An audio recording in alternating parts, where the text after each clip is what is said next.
pulse of him. The first thing my therapist ever said to me wasn't, "How are you feeling?" or "What brings you here?" It was, "You look familiar." Not in a creepy way. Not even confidently. More like a thought that slipped out before he could stop it. I laughed it off, because what was I supposed to say? "Yeah, same, you were in my bed 3 weeks ago." Instead, I shrugged and sat down, adjusting myself on the couch like I hadn't rehearsed this moment in my head for days. His office was calm in that intentionally neutral way, soft gray walls, a plant that looked suspiciously fake, a window letting in late afternoon light. He sat across from me in a chair that looked far more comfortable than it had any right to be. "I'm Martin," he said, extending his hand. The second our hands touched, something clicked. Not metaphorically. Physically. Like muscle memory waking up. I knew that hand. I knew the faint scar near his knuckle. I knew the warmth of his grip. I knew exactly how it felt when that same hand had been pressed against my lower back, guiding me closer, slower, deeper into something I hadn't expected to matter as much as it did. My stomach dropped. "Walter," I said, hoping my voice sounded steadier than I felt. He nodded, studying my face just a second longer than professional politeness allowed. Then he smiled small, controlled, and gestured for me to sit. "So," he said, crossing his legs, "what made you decide to start therapy?" The question was almost funny. 3 weeks earlier, I'd met his brother in a bar bathroom line. A dumb joke. A shared look. Too many drinks. One unforgettable night that started reckless and ended soft, tangled, and strangely intimate. No last names. No promises. Just a morning kiss and a, "Maybe I'll see you around." And now here I was, sitting across from the man who shared his face. His eyes. His voice, just pitched lower, steadier. "I guess I've been feeling stuck," I said. He nodded slowly, like he was filing that away. "Stuck how?" I stared at the rug between us, noticing the careful symmetry of the pattern. "Like I keep doing things that feel right in the moment and then spiral afterward. Overthinking. Replaying." "Any specific situations?" he asked gently. "You mean like sleeping with a stranger who rearranged my insides emotionally and physically?" "Relationships," I said instead. "Or almost relationships." That earned another look. Sharper this time. Curious. "Okay," he said. "We can work with that." There was a pause. The quiet hum of the building. A car passing outside. Then he frowned, just slightly. "Can I ask you something a little off script?" My pulse kicked up. "Sure. Have we met before?" There it was. I met his eyes. Really looked at him now.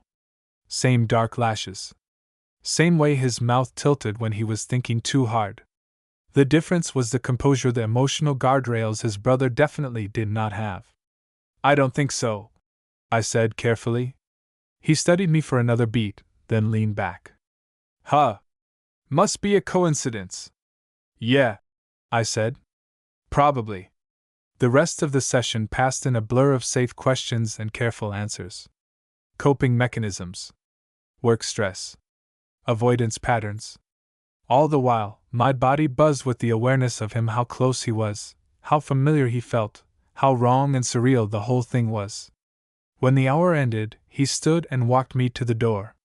"We'll meet again next week?" he asked. I hesitated. Just for a fraction of a second. "Yes," I said. As I stepped into the hallway, my phone buzzed. A text from an unknown number I hadn't deleted.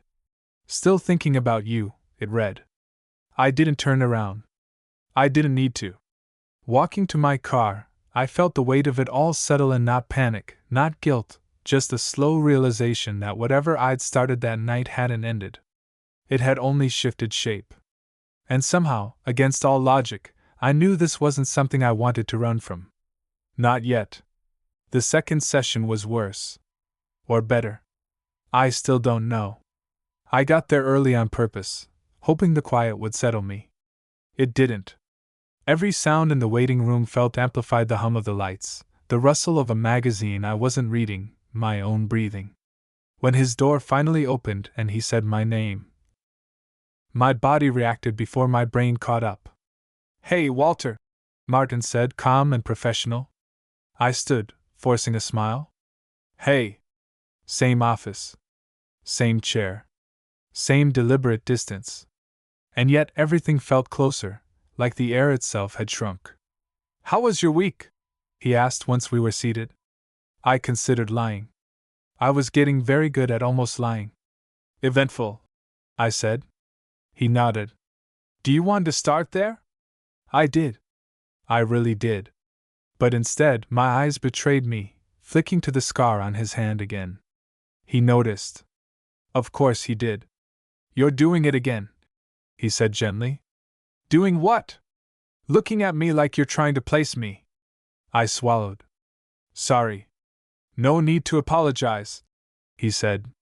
Then, after a beat, "Did something happen this week that brought that feeling up?" There it was, the opening. The dangerous part of therapy, where honesty could either heal you or completely derail your life. "I ran into someone," I said carefully. "Someone I connected with. Briefly." Martin leaned forward just a fraction. And it didn't feel brief," I admitted. "Even though it was." He listened the way good therapists do, fully, quietly, like every word mattered. "What made it feel that way?" I hesitated, then shrugged. "He saw me. Or at least, it felt like he did. No expectations. No backstory. Just presence." Something shifted in Martin's expression. Not dramatic. Subtle. A tightening around the eyes. "That can be powerful," he said. "Especially if you're used to feeling unseen." The irony almost made me laugh. Instead, I said, "Can I ask you something?" He nodded. "Of course. Do you believe in coincidence?" That caught him off guard. He leaned back, thinking. "As a concept?" "Sure." "No," I said softly. "I mean, do you believe coincidence can feel intentional?" He studied me for a long moment. Then he said, "I think our brains are very good at assigning meaning when we're searching for it." The rest of the session stayed safely abstract after that. Patterns. Attachment styles. Emotional shortcuts. He never crossed a line. Neither did I. And yet, when it ended, the tension felt unresolved in a way that lingered. At the door, he paused. "Walter?"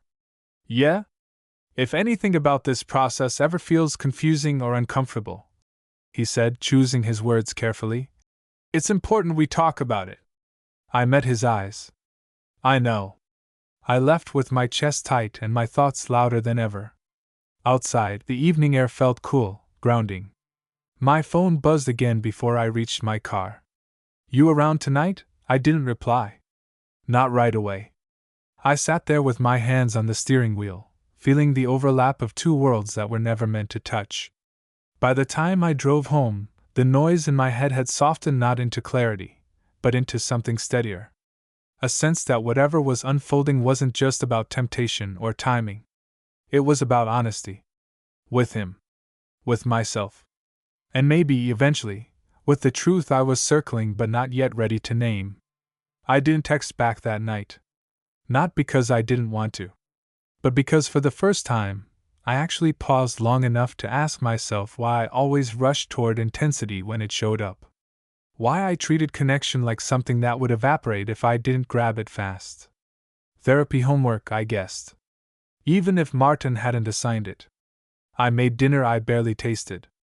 Showered longer than usual. Let my thoughts wander in circles they'd clearly been tracing for years. The truth was simple and uncomfortable. The night with his brother had felt easy because it asked nothing of me. No future. No vulnerability beyond the moment. And yet here I was, unraveling over it. The text came again the next morning. No pressure. Just wanted to say I had a really good time. I stared at the screen, thumb hovering. Then I replied. Me too, that was it. 2 words. No invitation. No escalation. And somehow, That restraint felt like growth. The third session arrived faster than I expected. Martin looked tired. Not dramatically so. Just a faint shadow under his eyes, like sleep had been optional lately. He greeted me the same way he always did, but something in his posture was more careful, like he'd been bracing for this hour. "How are you feeling today?" he asked once we sat down. I considered the honest answer and chose a precise one. "Aware." A corner of his mouth lifted. "That can be uncomfortable." "It is," I said. Then, before I could overthink it, "I need to tell you something." He nodded, but his gaze sharpened. "Okay. I think I know why you look familiar to me." Silence filled the space between us, not empty, but dense. He didn't interrupt. Didn't rescue me from the moment. "I met someone a few weeks ago," I continued. "One night. No names. But the resemblance sits not vague." His jaw tightened. Almost imperceptibly. "And I think," I added quietly, "he's your brother." For the first time since I'd met him, Martin broke eye contact. He looked down, exhaled slowly, then looked back up. "Thank you for telling me," he said. "That's it?" I asked. "That's a lot," he replied carefully. "But you did the right thing bringing it here." I waited for him to say what came next. Ethics. Boundaries. A referral. Instead, he surprised me. "I need to check something," he said. "Did you know who he was when you met him?" "No," I said immediately. "I swear." He nodded, relief flickering through his expression before he smoothed it away. "This creates a dual relationship," he said calmly. "Which means we need to address it." My chest tightened. "Does that mean you're dropping me as a client?" "It means," he said, choosing his words with care, "that we have to be honest about what's happening and make a decision that protects you." Something about that protects you landed softly. We talked logistics. Options. How to transition if needed. The conversation stayed professional, but beneath it, something unspoken hummed. Recognition. Parallel truths brushing up against each other without colliding. At the end of the session, he stood but didn't immediately open the door. "For what it's worth," he said, not quite meeting my eyes, "my brother doesn't do vulnerability lightly." I smiled. "Neither do I." Outside, the air felt warmer than usual. Not because things were resolved, but because they were real now. Named. Contained. I walked to my car without checking my phone. Without rushing the next step. For once, I let the uncertainty sit with me, not as a threat but as space. Space where something healthier might grow if I let it. And I realized quietly that no matter how this untangled, I was already changing. We didn't end therapy immediately. That surprised me more than anything. Martin explained it clinically because of timing, because we'd acknowledged the overlap early, because the ethical risk could be managed short-term while a transition plan was put in place. All reasonable. All correct. Still surreal. What he didn't explain, what lived in the pauses between sentences, was how strange it was for him too. The sessions shifted after that. Not dramatically, but perceptibly. Like a lens had been adjusted. He was still professional, still grounded, but there was a new precision to his questions, a care that felt sharpened by proximity to something personal. "So," he said one afternoon, pen resting idle in his hand, "what comes up when you think about seeing him again?" I didn't pretend not to know who him was. "Curiosity," I said. "And caution. That's a new combination for you." Martin nodded gently. I smiled despite myself. "I've been working on balance." He nodded.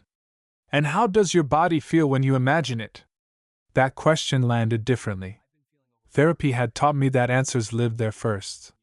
"Tense," I admitted. "But not in a bad way. Like I'm holding myself back on purpose." "That can be healthy," he said. Then, quieter. "Or exhausting." The truth was, it was both. I didn't see his brother for another week. We texted, but lightly. Safer ground. When we finally met for coffee, It felt less like picking up where we'd left off and more like starting something new with a shared memory humming underneath. He smiled when he saw me. Same smile. Same warmth. "Hey," he said. "Hey." We talked. Really talked. About work. About bad habits. About how strange it was to recognize intensity without mistaking it for intimacy. He didn't mention Martin. I didn't either. But the awareness was there, shaping the space between us. At one point, he laughed and shook his head. "This feels different than last time." "Better or worse?" I asked. He considered it. "More real." That night, driving home, I realized something quietly important. I wasn't chasing the feeling anymore. I was choosing the pace. That alone felt like progress. The next session, Martin noticed. "You're more settled," he said. "I am," I replied. "I think I finally stopped trying to outrun myself." He smiled, small, genuine. "That's not easy." "No," I agreed. "But it's worth it." We spent the rest of the hour talking about boundaries, not just external ones, but internal. The difference between desire and compulsion. Between connection and escape. Near the end, he glanced at the clock and then back at me. "I've arranged a referral," he said. "Someone I trust. I think it's time." My chest tightened, not with fear, but with something like gratitude. "Okay," I said. "Thank you." At the door, there was a pause. Not charged. Not heavy. Just human. "You did good work here," he said. "So did you," I replied. Walking out, I felt a quiet steadiness settle in. Not closure exactly, more like alignment. Things were still complicated. Still unfolding. But for the first time in a long while, I wasn't confused about my own direction. Later that evening, sitting alone with the windows open and the city breathing around me, I let myself reflect without judgment. On the strange symmetry of it all. On how one unexpected night had led me here, not to chaos, but to clarity. I didn't know what would happen next. With his brother. With myself. But I knew this. I was no longer moving out of fear of missing something. I was moving with intention. And that felt like the beginning of something solid. I didn't plan to tell him that night. It just happened. We were sitting on his couch, shoes kicked off, a movie paused halfway through because neither of us had been paying attention for a while. The room was dim, lit mostly by a lamp in the corner, and the city glow leaking through the windows. Comfortable. Easy. Too easy for the thing pressing against my ribs to stay quiet. "You're quiet," he said, glancing over at me. "In a thinking way, not a bored way." I smiled faintly. "You're getting good at reading me. Comes with practice," he said. "So, what's up?" I took a breath. Let it out slow. "I need to tell you something, and I don't want it to sound bigger or weirder than it is." That got his full attention. He turned toward me, one knee tucked up on the couch. "Okay. My therapist," I said carefully. "His name is Martin." The change in his face was immediate. Not alarm recognition. "My brother," he said. I nodded. He stared at me for a beat, then let out a short breath. "Huh. That's not the reaction I expected." He shrugged slightly, still processing. "I mean, it's surprising. But also, my brother has one of those faces. People say he looks familiar all the time." I huffed a quiet laugh, grateful. "There's more." "I didn't know," I said quickly. "About you. About him. Not when we met. I found out after." He nodded once. "Okay. And when I realized," I continued, "I told him. Immediately." That seemed to matter. I saw it land in his shoulders, in the way his jaw unclenched. "So, what now?" he asked. "Now, he's referring me out. We're ending sessions properly." I hesitated. "And I wanted you to hear it from me before it got complicated in a different way." He leaned back, rubbing his palms together. "I appreciate that. Really." There was a pause. Not awkward. Just thoughtful. Did he say anything about me? He asked, then added quickly. Professionally, I mean. I smiled. Only that you don't do vulnerability lightly. He laughed, shaking his head. Sounds like him. The tension eased after that. Not vanished but softened, like something that had been acknowledged instead of avoided. We didn't rush into touching. Didn't pretend the conversation hadn't shifted something. Later, when he walked me to the door, he stopped me gently with a hand on my arm. For what it's worth, he said, I like that you didn't run. Yeah, I said. Me too. Driving home. The city felt quieter than usual. Not empty, just settled. My phone stayed face down on the passenger seat, and for once, I didn't feel pulled toward it. I felt present. Grounded in my own body, my own choices. That night, lying in bed, I replayed the conversation not obsessively, just thoughtfully. The honesty. The steadiness. The fact that nothing had exploded when the truth came out. It didn't feel like luck. It felt like growth. I knew there were still unknowns ahead. Conversations yet to be had. Feelings that would deepen or shift or surprise me. But as sleep crept in, I realized something important had already changed. I wasn't bracing for impact anymore. I was standing where I was, breathing, letting things meet me as they came. And for the first time in a long while, that felt more than enough.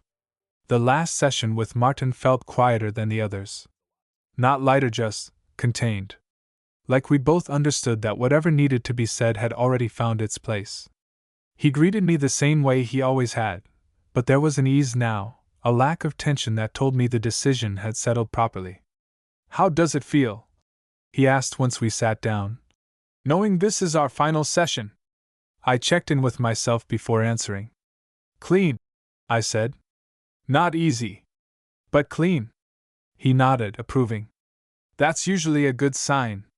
We talked about transition, what I wanted to focus on next, what patterns I'd become better at noticing before they spiraled. He didn't rush me. Didn't overdirect. Just guided, like he always had. At one point, he smiled softly and said, You've learned how to pause. That's not something everyone picks up. I had a good teacher, I replied. For a second, his expression flickered something personal, proud, maybe even relieved. Then it was gone, replaced by that steady calm. When the hour ended, he stood and held the door open for me. It mattered, he said quietly. Working with you. It mattered to me too, I answered. We didn't shake hands this time. We didn't need to. I walked out with a sense of completion that surprised me, not because things were perfect, but because they were aligned. I'd shown up honestly. He had too. That was enough. 2 days later, I saw his brother again. We went for a walk, this time no coffee cups to fidget with, no walls around us. Just early evening air and the steady rhythm of our footsteps side by side. The city felt alive but distant, like background noise to something more intentional. You look lighter, he said after a while. Yeah, I admitted. I am. He glanced at me. Is that because of you? Or because of everything else? I smiled. Both. We stopped at a crosswalk, waiting for the light. The silence between us felt comfortable now, earned. When the signal changed, he reached for my hand, not dramatic, not rushed. Just open. I let him take it. Walking like that felt different from that first night, no urgency, no edge of escape. Just presence. Choice. Later, sitting on a bench overlooking the river, he leaned back and sighed. You know, he said, I'm not great at slow. I know, I replied. But I'm trying, he added, glancing at me. And with you, it doesn't feel like I'm forcing it. That landed gently but deeply. Same, I said. We didn't define anything. Didn't need to. The shape of it was forming on its own, guided by honesty instead of impulse. By space instead of pressure. That night, alone in my apartment, I reflected on how strange it was that an unforgettable night had led me here, not into chaos, but into something steadier. Something that asked me to stay present instead of disappear into intensity. I thought about Martin not as my therapist now, but as a person who had shown me what holding boundaries with care could look like. And I felt grateful. For him. For his brother. For myself. As I turned off the light and let the quiet settle, one thought stayed with me, calm and certain. This wasn't a story about coincidence anymore. It was a story about what happens when you stop running and let yourself be met where you actually are. Meeting Martin again wasn't something I'd planned. It happened the way real-life things usually do, by accident, in a space that didn't belong to either of us anymore. A small bookstore cafe near the park. I was there to kill time before dinner, flipping through a novel I had no intention of buying, when I heard my name spoken carefully behind me. "Walter?" I turned, already knowing. Martin stood a few steps away, coat over his arm, coffee in hand. Not therapist Martin. Just Martin. A little less composed. A little more human. "Hey," I said. There was a beat where either of us moved, like we were checking invisible lines on the floor to make sure we stayed on the right side of them. "This is okay, right?" he asked gently. "Running into you like this?" "Yeah," I said honestly. "It is." We talked for a few minutes, neutral things. Books. Weather. How strange it felt to be on the other side of conversations we'd once had weekly. There was no tension, no pull towards something unresolved. Just familiarity that had softened into respect. Before he left, he hesitated. "You seem good." "I am," I said. "I really am." He nodded, and this time his smile reached his eyes. "I'm glad." That night, I told his brother about it. Not because I had to. Because I wanted there to be nothing unspoken between us. He listened without interrupting, leaning back against the counter while I talked. When I finished, he reached out, thumb brushing my wrist, grounding steady. "Thank you for telling me," he said. "I like knowing where things actually are." Me too. It was the first time I realized how much calmer I felt in relationships when I wasn't managing perception anymore. When honesty wasn't something I braced for, but something I used. Later, lying together in the quiet, he traced slow, absent lines on my arm. "You know," he said, "I used to think intensity was the same thing as depth." I turned toward him. "What do you think now?" "I think depth shows up when things don't fall apart," he said. "When they get quieter instead." That stayed with me. Weeks passed. Ordinary ones. Work stress. Shared dinners. Arguments that didn't escalate, just resolved. A rhythm that didn't demand my adrenaline to survive. One evening, walking home alone after leaving his place, I caught my reflection in a darkened storefront window. I looked steady. Not fixed. Not finished. But grounded in a way I'd spent years chasing without knowing what it was called. Back in my apartment, I sat by the window and let the city hum around me. I thought about how easily this story could have gone differently, how secrecy or fear or urgency could have twisted it into something sharp. Instead, it had slowed me down. I wasn't healed. I wasn't immune to old patterns. But I was present. And that presence felt like the real turning point, not the night everything started, but the weeks after, when I chose to stay. As I turned off the light, one quiet certainty settled in. Whatever came next, I wasn't walking into it blindly anymore. It wasn't a grand moment when I realized I was in love. No dramatic confession. No sudden rush. It happened on a Tuesday, ordinary, forgettable by most standards, while I was standing in his kitchen, watching him rinse a coffee mug and hum quietly to himself. The window was cracked open, letting in traffic noise and cool air, and he looked completely unremarkable in that moment. And somehow, that was it. I leaned against the counter, arms crossed, feeling something settle rather than ignite. The kind of feeling that didn't ask for proof or reassurance. It just existed. He noticed me watching and smiled. "What?" "Nothing," I said, then corrected myself. "Something. I just like this." He set the mug down and turned toward me. "Like what?" "This," I said again, gesturing vaguely between us. "The boring parts." He studied my face, searching for irony. Finding none, He stepped closer and pressed his forehead lightly to mine. Not a kiss. Just contact. Me too, he said. We told Martin together a few weeks later. Not because we owed him anything, those lines had been respected, but because it felt right to remove the last remaining shadow from the story. We met him for coffee in a public place, daylight and space doing their quiet work. The conversation was brief. Grounded. Clean. Martin listened, nodded, and smiled in that calm, familiar way. I'm glad, he said. For both of you. There was no tension. No strange undercurrent.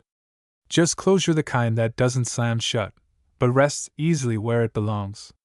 Walking away, I felt lighter than I expected. Not because the past had disappeared, but because it no longer needed managing. Months passed. Life kept doing what life does: deadlines, laundry, disagreements about nothing important. We learned each other's rhythms. His need to retreat when overwhelmed. My tendency to overthink silence. We talked about it. Adjusted. Tried again. One night, lying in bed with the window open, I realized something quietly profound. I wasn't scanning for the next shift anymore. The next shoe to drop. I trusted the space we built. I thought back to the night it all began, the chaos, the coincidence, the intensity one once mistook for meaning. I understood now that the night itself hadn't changed me. What changed me was staying. Staying honest. Staying present. Staying when things slowed down instead of speeding up. As sleep pulled me under, one final thought formed, gentle and sure. This wasn't a story about my therapist or his brother or one unforgettable night. It was a story about learning how to choose love without losing myself and finally knowing the difference.